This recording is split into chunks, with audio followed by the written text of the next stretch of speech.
Guys, I am so excited to introduce you to entrepreneur Lark Meadow. Lark is a game changer. She is a ripple maker. She is, along with her brother Doc, is making a huge push to make a real impact on climate change. Her company, Aeon Blue Technologies, actually makes carbon negative fuel. You got to hear how this works. It's fascinating. And it is going to have such a practical application for not only us as consumers, but in major industry, in transportation. And their goal is eventually to take it to space. They are doing some things at Aeon Blue that will just blow you away. But what I think will really capture you is the passion and the power of this young woman and her commitment to step into a role and into an industry, quite honestly, that she wasn't truly familiar with, but help her brother, who is the inventor of this technology and this platform called Mother, that is going to make such a huge difference for our planet. And she is stepping in as CEO and helping bring this technology to life, carry this vision forward, and make a difference in such a huge way.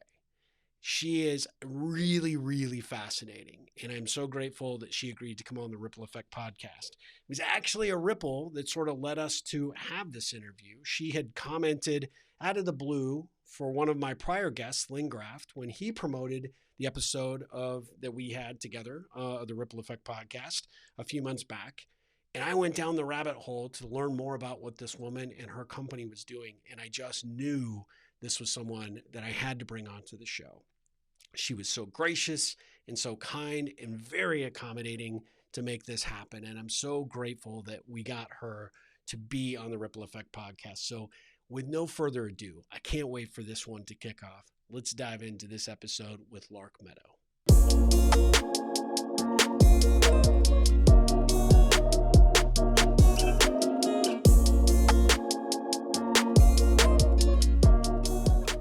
Well, guys, I am super excited to have Lark Meadow join me today for the Ripple Effect podcast. Lark, how are you doing?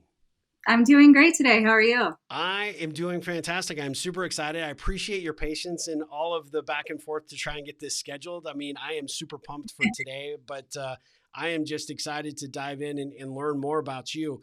As I mentioned to you when we kind of kicked off earlier, one of the things that we kind of like to do with these interviews is it's just a conversation amongst friends. And even though you and I aren't friends, I suspect we're going to be after this, right? Right. But I had originally kind of rippled my way to you because you and I both know Lynn Graft in common. And you had commented on Lynn's post on LinkedIn when he was promoting the episode he was on for the Ripple Effect a few months back. And so I went down this rabbit hole about who you were as an entrepreneur and what kind of you're focused on. And I am deeply fascinated about this venture that you are co-founder and CEO for. Let me ask you this. I mean, what sort of led you down this path? What got you kind of inspired to go and become a co-founder for this venture? Sure. So I did not start out in deep tech or climate tech. I didn't really know anything about this industry. And the way that I kind of fell into it is my brother. So my brother, we call him Doc. His name Doc. is in the Gaelic form. And so I don't speak Gaelic, and usually people don't. So we just call him Doc, just to make it easy. And so Doc, he has created a technology that makes fuel out of air and water. Oh, wow. And he's a little bit older than me, so he's 4 years older. And back when I was in junior high, that was the first time I heard about how he was starting to work on this invention. And then fast forward about 20 years later, he gave me a call. And I was living in Los Angeles at the time. I was working in film. And he said, "Hey, would you this? Hey, sis, come on. Yeah, would you be interested in helping me do this?" And at the time, I didn't feel like I was really the right person for this job. I had never, gone to school for business. I was working as a project developer and project manager in film. I was a CEO of a nonprofit that was film related. But, I'm not from the climate tech industry. And, I was wondering at the time, I was like, maybe I can help him, find somebody who's, going to be more, I guess, have the skills that he requires Yeah. to bring this to fruition. And I went out to Los Alamos where he was living, and he was working for LANL, so that's Los Alamos National Laboratory. And he sat me down and he explained what he was doing for about 3 hours. And then at the end, I said, "What?" And so, because he's highly technical, Uh-huh. and knew, even though I didn't grasp everything, just because I didn't have the terminology down, I knew at the time that he had something that was absolutely spectacular and Yeah. something that could really make a change in this world. So I realized that, doing a startup, you got to have a lot of grit. You got to have a lot of patience, and you have to be willing. I actually developed this term when I was working in film. It's called a comfort bubble. Oh, So yeah, especially working in independent film, your comfort bubble has to be so small. You have to be willing to, do all sorts of things and live in that that kind of stretch the limits, sure. like you're not making very much money, so driving to a set very far away, you might have to sleep in your car. There's things that you have to learn right on the spot. It's a constant learning process, Yeah. and your bubble seems to get a lot smaller and you're like, no, everything's fine, like I can sleep on the floor, it's Yeah. all good. It's okay. um I have very little expectations, right? Yeah, but that I fell in love with that process. Yeah. I fell in love with, like, with doing things that seem almost impossible in the beginning and creating something really just amazing with people and going through that experience and pulling together all of the elements. So that's really my jam. Oh, And so I realized that, I needed to be the one to work with Doc, and, and we work together to bring this to the world. yeah. And so I made that decision, and that was about 8 years ago. So we developed the technology over time to what it is now, which is an e-fuel and carbon capture technology. Okay, so is this tell our audience a little bit about that kind of technology. Where does it apply? How is it used today? And what are the types of industries you've found success in so far? Sure. Okay. So, I'll kind of just break down, I think, what we do, our process, and then we can kind of maybe dig into, like, where we can take this. Yeah. Okay, so at Aeon Blue, we focus on two things that are essential to stopping climate change, and that is both clean fuel and carbon capture. So, what the world needs is an easy drop in fuel that is the same cost, it's the same price as fossil fuels. So, it Mm. needs to be really easy. And it's something that they can just drop right into their gas tank. We also need to permanently remove a large amount of carbon from the atmosphere. So we need to do both. And that's really what our technology does. We do Wow. both at the same time, and it's fully integrated. It's e-fuel and carbon capture, and we call it the mother. And so we like to consider ourselves, Apple for clean fuel and carbon removal. Um, so, we have figured out a way to drive all of the energy and profit from every single step in the process, and every single product. So, what this does is it enables us to reduce our costs of production so significantly that we can make fuel at fossil prices, and it's clean fuel. So, what we do is we capture up to 7 tons of CO2 per 1 barrel of e-fuel we make. And for those of you who don't know, about carbon, that how much carbon is in a barrel, it's about 1 ton. And so what that means is that we are storing up to 6 tons of CO2 per every barrel we make. So Wow. because it's made at the same time, this makes our fuel up to 600% carbon negative.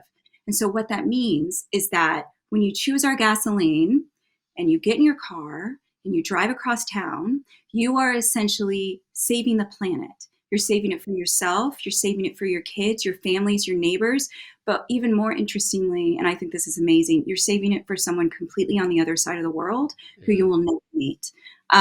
So, you know, that's really what you'd be participating in. It really is. It's almost like a crowd-funded, community-driven carbon removal system. It has no carcinogens. It has no sulfur, no lead, nitrogen, or arsenic. You know, so it improves air quality as well. And you know, we believe that this is the next step for a hydrogen-based economy. It's a solid next step because you can drop it right into your car. You can put it in your plane. We can go to the moon. And it costs the same as fossil oil. So Wow. yeah, that is our technology in a I mean nutshell. that's a yeah. I mean, you make a very compelling pitch for the awesomeness of the company. I'm very impressed. Like, so this is really targeted at consumers, or are you guys applying this more as an industry rollout? How who is actually being able to benefit from Mother right now? Is it something that our average average audience member could actually go and find a place to start doing this in their own vehicle? So eventually, over the next several years, we will start rolling out into gas stations. So Oh wow. we, you know, we have you know, I used to run a nonprofit organization and doing lots of community events, and then also working in film and working with different people to, you know, invest in movies. And so, you know, I'm very community driven. And so, you know, our goal is to work directly with the community and start getting our gasoline into gas stations where the community can make a simple choice, because that's what's really going to, that's what Yeah. we need. We need something really simple, because people really care about the environment. Sure. Every time I talk to people, you know, about our technology, especially people who are not involved in environmental, you know, the environmental industry, um, it's amazing how, you know, how much people care. They say, okay, well, I recycle, and, you know, I drive a, you know, a hybrid, and, Yeah. but I need to be able to do more. And there's so much passion and so much, you know, there's so much care for the environment by the general public that I want to be able to get this into people, directly into people's hands and into Yeah. their vehicles. Or into their barbecues. You know, you can fire up your barbecue or into your Harley. I mean, wherever you want to put it into. Yeah. Yeah. We will be working with strategic partners. You know, as we scale. So our plan. So just to kind of back up a little bit, we have a proof of concept. So we've proven out the technology. She makes e-fuel and captures carbon from the air, and she turns that carbon into mineralized CO2. And then our next step will be going to Canada, and we're going to be building our prototype and pilot there. And then we're going to scale to our first facility, which will be 3,000 barrels a day. And that'll Wow. capture and store about 3.7 megatons of CO2 per year. And then we're just going to scale from there. Our plan for Canada, we would like to build up to 6 million barrels a day. And we can ship, you know, to Europe, we can ship to the US, you know, of course, to Canada. And then we have other sites that we're looking at around the world, strategically in the northern and southern hemispheres.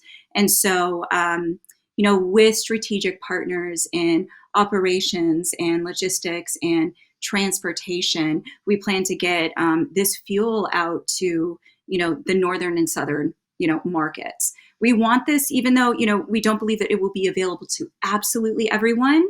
You know, going up to 20 million barrels a day, that is our big goal, and that would mitigate and remove so much carbon from the atmosphere. It's kind of mind-boggling. Well, so if I understood you correctly, technically the first manufacturing facility would be in Canada. Why Canada? Were they Uh, more easier to work with? Is it, you know, they buy into the concept a little bit more easy than the U.S. leadership here? Or there's a few reasons, like the U.S. So the U.S. leadership, you know, especially with the DOE and you know, the LPO, they are providing some really amazing opportunities for startups. And especially if you are ready to commercialize. So if you're ready to go to your first commercial facility or second commercial facility, it's really amazing what they're doing. So they're definitely rolling it out. Canada already has some really amazing incentives in place for hydrogen and carbon capture, and they have a lot of programs available for, especially for deep tech companies that are just getting started. And so that is definitely a draw. Another reason why we also go to Canada is because on the east coast of Canada, which is where we plan to go, which is like the Nova Scotia area, there is fantastic wind. So we're going to be using wind energy. Yeah. Yeah, the quality of the wind is so good, and there's a lot of land available. So for the wind turbines, so there's a lot, and then it's of course on a coast there. There's ice free ports there, so we can ship out to Europe and to the U.S. There's a lot of advantages to starting in Europe, but we are looking at the U.S. as well. Wow. So what, I mean, maybe you can share this, and if you can't, because it's kind of the secret sauce of the business, I completely respect that. But what was the inspiration for Doc to actually go down this path initially? Oh boy. I think he fell in love with electrochemistry. Yeah, which was not cool back then. It was, electrochemistry has been around for a long time, Yeah. but it's only just starting. And, for people who don't know anything about climate tech, they probably don't know, they might never have even heard about electrochemistry. But electrochemistry, because of electrochemistry, is why we have all the things that we have today. Anything in inorganic chemistry, just about. So anything that you like, you that you wear, that you drive, that you see, that you touch, that you even that you eat, there's generally some product of electrochemistry in that in that thing. Even just a regular table, our computers, all technology. So Yeah. really is it really is like a starting block, like the initial ingredients for our modern world. So I think that's what got him really excited about it. But for the planet, so our mother, she was always very planet conscious in the 90s, back when it was not very cool. So it was kind of nerdy, which was awesome. And so I remember she got us this. So there's three siblings in our family, and she got us this book that was like 100 ways to save the planet. And it was a kid's book, and it was like turn the lights off, like recycle, I like love don't it. trash on the ground. Yeah, and I'm like, wow, this is amazing. If all I have to do is turn the lights off, and I save the world. Yeah. Yeah. Easy. I'll do it. Yeah. Yeah, so I think a huge part of it was our mother's influence. So is that why you've named the, technically this, this engine Mother? That's part of it. And then also, yeah, I mean, all of the different, because she's Mother like Earth. Yeah. pumping, she can do it all, tirelessly. Yeah. Yeah. Does all the Honestly, work. Yeah. back, if you give just a little bit, she will give, like so much more back. Yeah. She will triple, quadruple, she will go all the way for you. Yeah. So we understand Doc's motivation, but after the 3.5 hour explanation of what he wanted to do, what was it that drove you to say, okay, I can get this? Because it's clear that from a technical perspective, that there's a lot of complexity to what he was focused on and what he wanted to do, and he needs somebody to come back and can explain it to not smart people like me to say this is why you got to get excited. Was that the draw? Because I'm thinking about your prior experience in film and being able to make that work, to be able to take really complex stories and transition that into an art form. I would Hmm. think that's a natural ability for you. So was that the draw for you, or what was it? That's one of the draws. I mean, I was incredibly honored that he would trust me. Yeah, Having a sibling. Do you have siblings? I do. Yeah. Okay. I would never Okay. go into business with them. I'm I hear already that. jealous of you. You're very lucky. Very lucky. Yeah. Very lucky. Our differences and our similarities just work really well. Really well. He's the oldest and I'm the youngest. Yeah. So I think in part, um, it was him, because I knew he had something so phenomenal. And back when I was working in film, there were, a couple people who, especially when I was just getting started, I was very young. Um, there were a few people that listened to me and gave me advice and kind of helped me along and said, you know what, this is really interesting.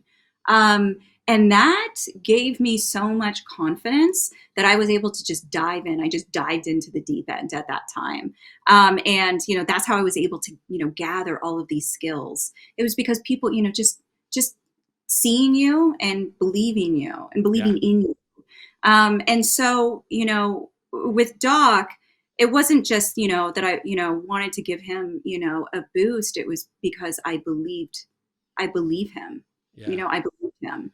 And so, bringing my skills over, from my former career definitely helped. The project development and project management and, telling stories, is something that I really thrive on.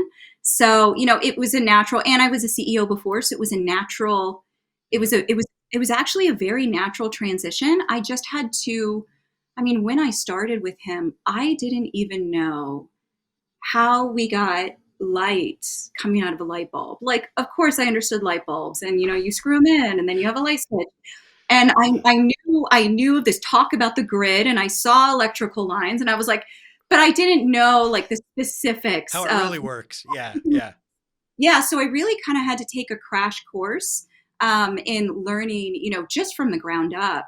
And I'm certainly, there's every day, it's, there's so many amazing technologies that come out and so much advancement, and there are things that I don't even know about, so I've learned to, be able to, understand in a deep level what we're doing with Aeon Blue. But there are things out there that just blow my mind. And I'm like, wow, that's amazing. So, you might think like, oh, wow, I don't know anything about this, but it always feels like that. And maybe that's just the condition of being human. There's like Yeah. so much more, Yeah. so much more to know.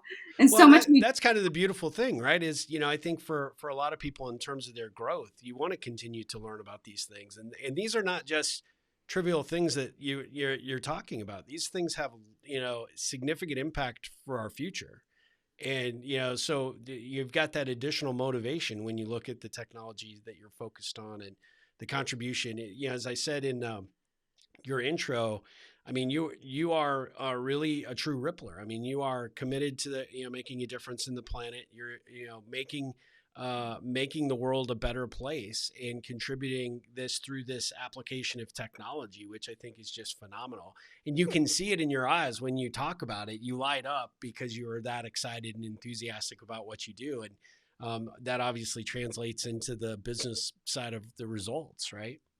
Yeah, yeah, absolutely. Absolutely. And And so, kind of like one thing I want to go back to that you said, I think is really important for my audience to reinforce and kind of, hear again is when you were in the film industry and you had people taking a chance on you, they were creating positive ripples on your behalf. And you were able to take those lessons learned and bring that back into this venture with your brother. And I think that's just so significant, right? I mean, it's being able to create those ripples and have those ripples ripple on and be able to build someone's confidence, be there to cheer them on and support them, but also get behind them and say, hey, I'm willing to put my other career on hold and come into this thing because I believe so wholeheartedly in what you're doing. I think that's huge. mhm. Yeah, when somebody makes a pivot like that, it definitely, says something.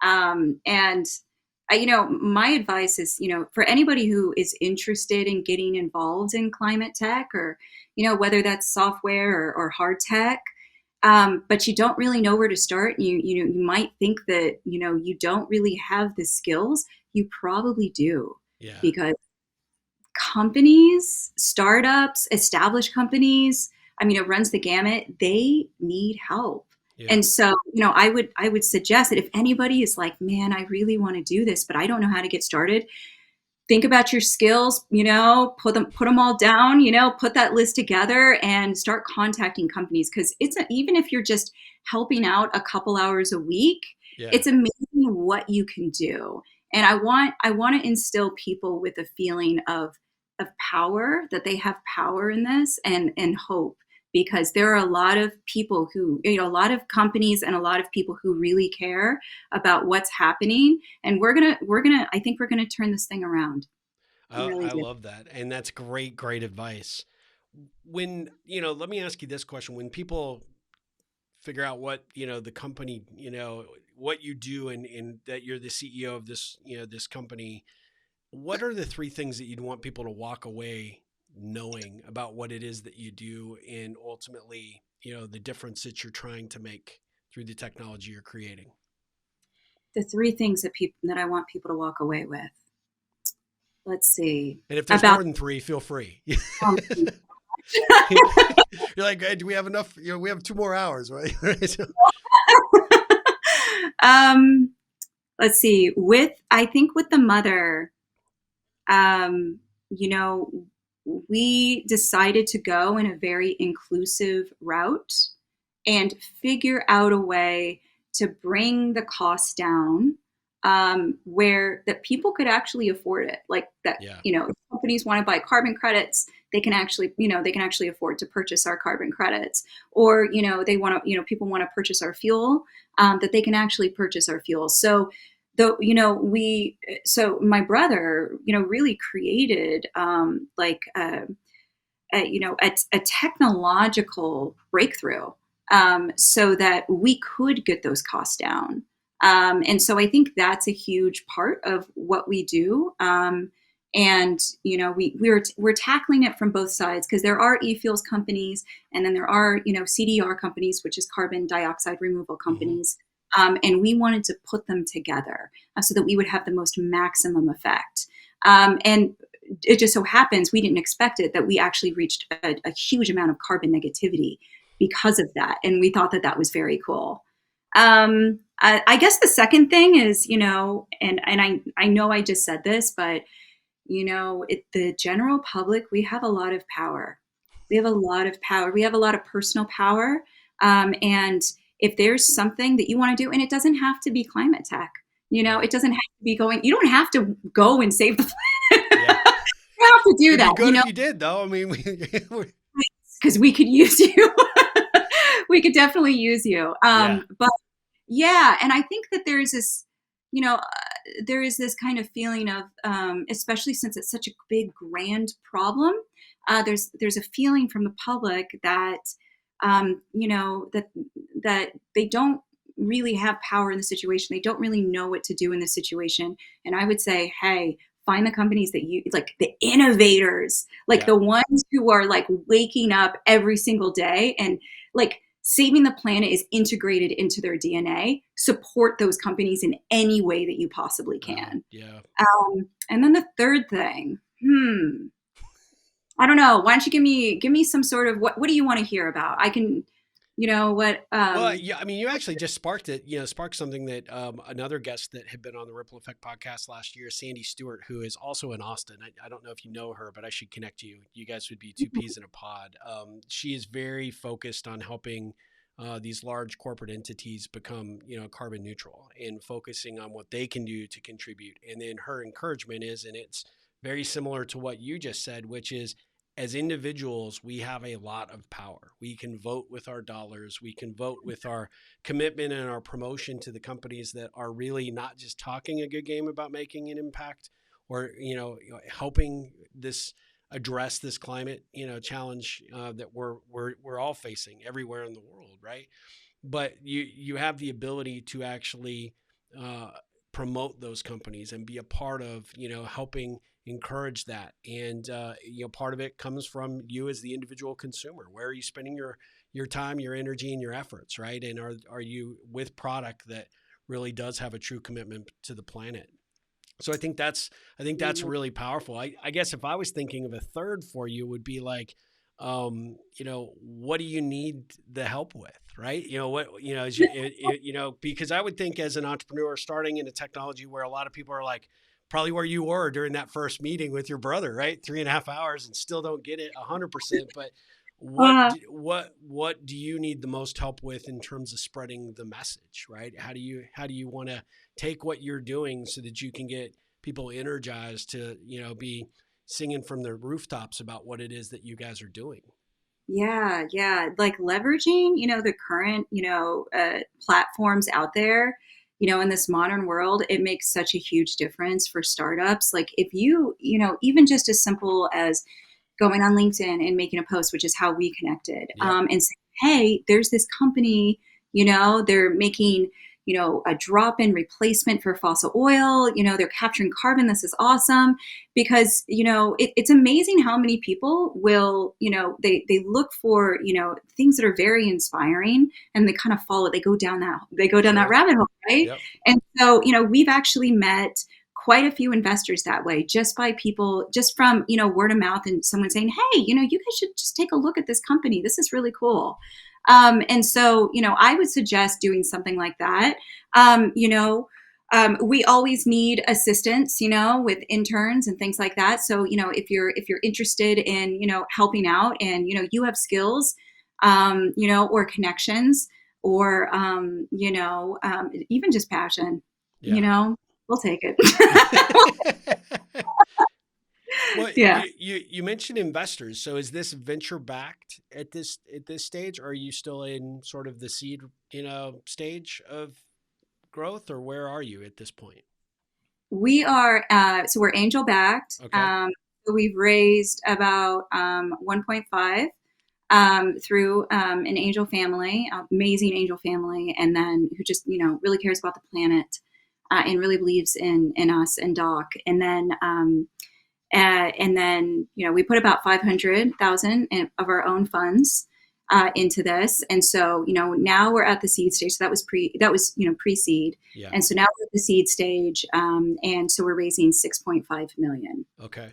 Okay. And the 6.5 million will take us all the way from prototype to pilot to being commercially ready, because we are working with with this, with Canadian programs, and, we're starting out in Canada. So, yeah. So yeah, are you looking for? I mean, in the seed round, is how are you going? That I think my audience is always fascinated about these types of things. How do they get involved if they want to become a seed investor, or is there a path for them to be involved at this level as a seed Um, investor? yeah, I think so. I'm not an expert on the SEC rules, Sure. but to be an accredited investor, I believe that you have to have a certain. I think you have to make over. I think it's 150,000 a year, and then there's a certain amount of net worth that you need to have.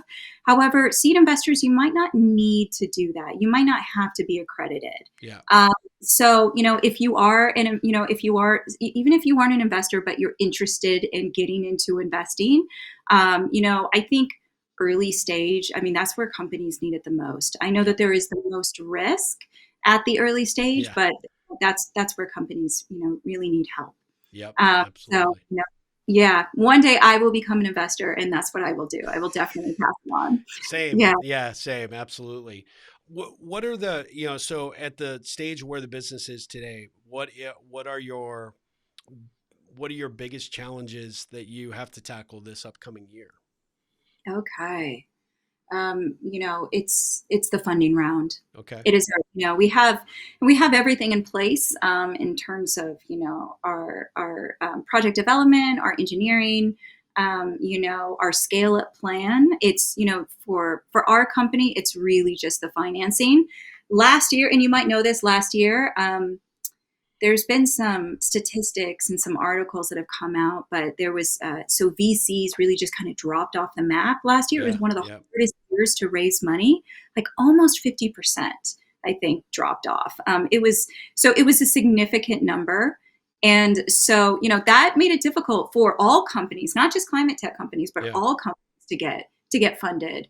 And then women-led companies, it's, even more, it's a bit more dire. It's actually very similar to what it's like in film, for women getting opportunities, and, for directing blockbuster films. So, I hope that is changing. There is a lot of information out there that, because that, technology and the internet and how we've been able to track companies and all the data that we were able to, to gather about funding cycles and the way, and what investors fund it, fund, and what those demographics are. There has been a lot of data that's come out that and especially in Europe, that boards, so like Fortune 500 companies that have boards, that the more women they have on the board, the more revenue their company makes. Yep. Something up to like, I think over 40% more revenue, because it's statistically proven that when you invest in a woman, or you give money to a woman, she will increase that money, but she will also share it with the community. Yeah. And so I think that's also another play on the mother. I think that I really hope that in 2024, more female-led companies will get funded. I'm rooting for you guys out there. Definitely. Well, I am as well, and I believe wholeheartedly that it has to change, right? And this is, I think now is the time, and so I think what you've said and what you shared is 100% accurate. I think that if you're looking where to put your money and where to back it, some of these female-led companies like yours, are organizations that you got to take a deep look at, because they're making big changes out there, and they're making a difference. And so, my hat's off to you and everything that you're accomplishing on behalf of the company, for sure. Let me ask you, what's your biggest surprise as being a CEO of this emerging tech? The biggest surprise. I mean, you're a CEO of a different entity, a nonprofit previously. So maybe a little more specifically, what's been the biggest adjustment or surprise, that you had to make going from one, role as a CEO to this one? Oh, yeah. So the nonprofit that I was a CEO of, so what we did is we assisted female genre filmmakers. So it was fantasy, horror, sci-fi, and action films by women, and we threw events all over the world. And so it was films made by women from all over the world, it was such an incredible, it was just such an incredible thing to do. I absolutely loved it. I went around and spoke to, like I was invited by governments and by universities and by different film festivals, and to go and speak to the audience about the importance of women behind the lens, and, women in leadership positions in Hollywood. It's actually it's kind of similar to, what I'm experiencing in this role, is that, a lot of people, of course, there's a problem with the planet, but at least in terms of female leadership, there's, a lot of people don't know, like the general public doesn't, they're like, oh, shouldn't we have already figured that out by now? It's 2023, 2024, what are we doing here? Yeah. Yeah. I think one of the biggest differences, I have a smaller team right now, although that will change. And so we are, so before I had a staff of about 25, and now we kind of do, the core team is really 3 people. Yeah. So, we have advisors and consultants, and, we have, engineers. We have about 30 people helping us, kind of jumping in a little bit and saying, okay, like helping us steer the ship. But really it's 3 main people. And you got to wear a lot of hats with 3 main people. Yeah. To wear a lot of hats. And I think we had to create so much trust between us. We have to completely trust each other. Yeah. Because we have to depend on each other so much, and we have to really work together as a unit, and we have to be able to pivot, and like if something comes up, or, a fire breaks out, then we have to, all hands on deck. Yeah. Yeah. And so I think that's a difference. And then of course the, just, there is so many amazing innovations happening, and it's happening so fast. Like the technology is evolving so quickly. And I think that's a major difference, because film is pretty much film. Yeah. Like you might come out with a new camera, but like, there's only so many shots you can do. There's only so many variations. And, a story, when you really break it down, it could just be the same story being told over and over and over again. Yeah. And so with this, it's different because, it's, you never stop growing, never stop growing. Yeah. Yeah. Well, and that's probably what kind of floats your boat a little bit, right? At the end of the day, once you get that itch of startup, and it's just different from the nonprofit world, right? Because once you have that, there are so many things that you have to do as an entrepreneur. I mean, you go from, really important meetings to taking out the trash at night. That's just the way it is, right? So I totally relate and understand myself. But at the end of the day, it's also probably like the biggest high you ever have. When things are going great, it feels more amazing and more, just more rewarding. And when things aren't going so well, you dig in and fight just that much harder. Yeah, yeah. Actually, it was so funny because um, it depends on your humor, but entrepreneurial funny, Yeah. But when COVID happened and everything fell apart, I got out a notepad and I wrote, "How to save our company." Started writing down a list of all the different things that we can do, Yeah. you know, because I was like, okay, go back to brass tacks, like go Yep. back to square one. And we all did that, individually. And those ideas, that's what helped propel us forward. And so, we're basically, rocking today. Yeah. It's pretty great. Well, Yeah. I mean, you and I have that in common. I actually did almost exactly the same thing. I journaled a whole bunch of ideas. I have a software company in addition to what I do with Ripple, and I was scared to death for about a day and a half. And then once I had these ideas on board and I could get my team sort of also kind of jamming on the, hey, if this doesn't work out or we stay closed for extended periods of time, here's how we pivot. Here's what we do, and it created innovations that really propelled us forward. And actually, COVID was one of the best things that ever happened to our business, right? So, Oh, wow. yeah, That's yeah. fantastic. So, yeah, we may have to compare notes at some point, offline about that experience. But yeah, I really Yeah. relate to that because it was really important. Let me switch gears and start with. I always like to finish up with a few Ripple-esque questions. They're just kind of fun questions to ask, and they give my audience just a little sense of who you are. Although watching up to this point, I mean, that your personality just pops. I mean, it's awesome. So these should be a lot of fun for you to answer. But what Okay. did the 7-year-old Lark want to be? Ooh. Um, I wanted to be a veterinarian. Oh, what? Hmm. Okay. What was the inspiration behind that? So my family was living in New Mexico. We lived near the border of Mexico, and we were living in um, this old farmhouse that was across the street from like a former mining town, like Uh huh. built into the wall of the mountain.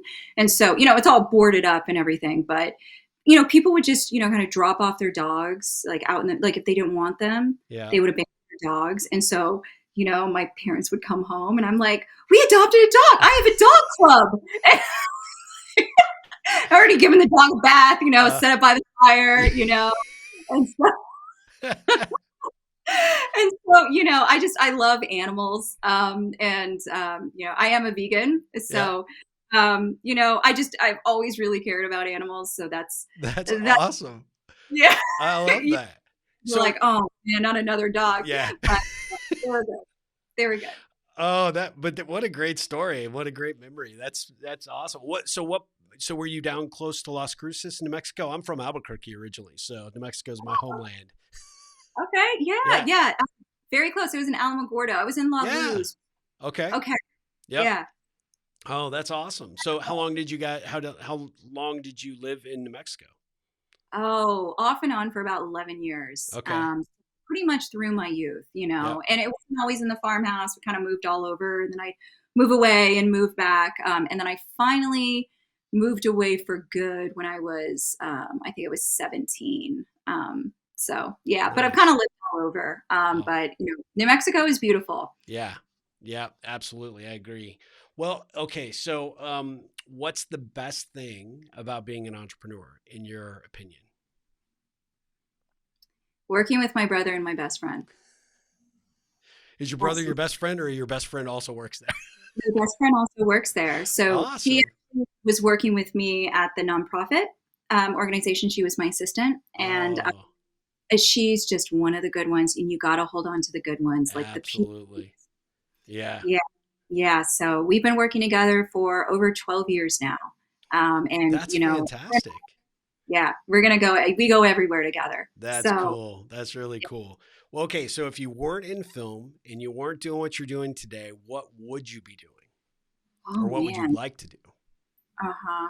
I have like 5 careers, like on, I'm like, that just add that to the list. Yeah, I'd probably be a pilot. really? Yeah, yeah. I think I'd really love to be a pilot. That's Um, awesome. That's a really cool answer. Do you have your pilot's license? I do not, but I do plan to get one day. Yeah, Yeah, that's a goal. Yeah, I think pilot would be good. I used to want to be an astronaut. I would love to go to space, and our technology can actually work in space and make fuel in space. So there is that. yeah. But I think that if it was just like all of a sudden I had a new career, I think I would probably want to fly, Uh, the big things, and yeah. that's cool. So, for someone who doesn't know Lark Meadow, what would you want them to know about you? Oh, wow. I have, oh, okay, I could do something. There's a lot of things. Um, I have slightly deformed feet. Mhm. I do. I said it. Yeah. that that's awesome. Oh, yeah. Yeah. So if you have slightly deformed feet too, no worries. Yeah, yeah, you've got your tribe. I mean, Yeah. Yeah. I mean, they're all right, but they're just, they're kind of shaped like a high heel kind of thing. So ah, yeah. So super weird fact about Lark Meadow yeah, is that I gotta say that's one of the best ones. That might be a Hall of Famer right there. So well done, congratulations. What is the what is the best thing you could hear a client, colleague, or maybe a family member say about you? um, they would say that I am a wildly determined person, very determined. And I give a lot. I give a lot to the people I love. I love that. That's Yeah. awesome. And if you had one word to describe yourself, what would you use as that word? One word. Oh man. Mm, I would say. I mean, I think I think it changes, Yeah. through life cycles and yeah, like seasons. I would say as of right now, uh, I would say completely determined. Yep. Yeah. I love that. Well, I am curious what your definition or what you think the ripple effect actually means. Um, I think that it just takes one person to believe in you, you That's a know? good one. Yeah. Yeah. It just, and it can affect so many people, Yep. you know? I Yeah. love that. Yeah, that's a fantastic answer. Well, what ripple can I look to create for you? I mean, well, you're already doing it. Uh, so thank you. In the podcast, yeah, I haven't done a podcast in a very long time. And so, back when I was doing film, I was, really, I was doing a lot of stuff like that. But this has been such an enjoyable experience. If you want to post something on LinkedIn, anybody listening, if you want to do something like that, and suggest people go check out our company, even if it's just to your friends, I mean, that's fantastic. That means the world to us. I love it. Well, speaking of that, that was going to be my next question for you, and a perfect way to wrap up. How do you want people to follow you, or learn about the company, or if you've got social handles that you'd like to share, feel free, and we'll make sure to put these in the show notes as well. Sure. So, my website or the company's website is eonbluetechnologies.com, and it's Aeon, Eon, which means forever blue, technologies.com. And then we have a LinkedIn, so you can go check that out. And I do as well. I'm not on any other social platform except LinkedIn. So my name is Lark Meadow. And I think the Aeon Blue account is I think it's just Aeon Blue. Yeah, but if you find me, then you'll be able to find the company. Excellent. Well, we'll definitely make sure that we put those links in the show notes, and we'll have it, as an overlay for the video when we get this produced.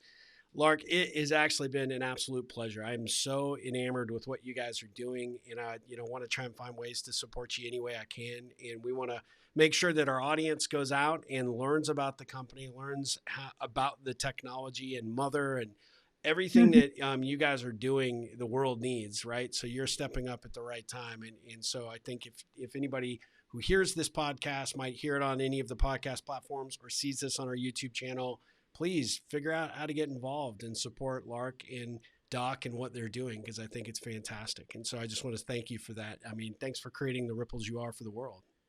Thank you. Well, thanks so much, guys. We'll be back with another episode of the Ripple Effect Podcast very soon. But until then, Lark, ripple on. I will. I love it.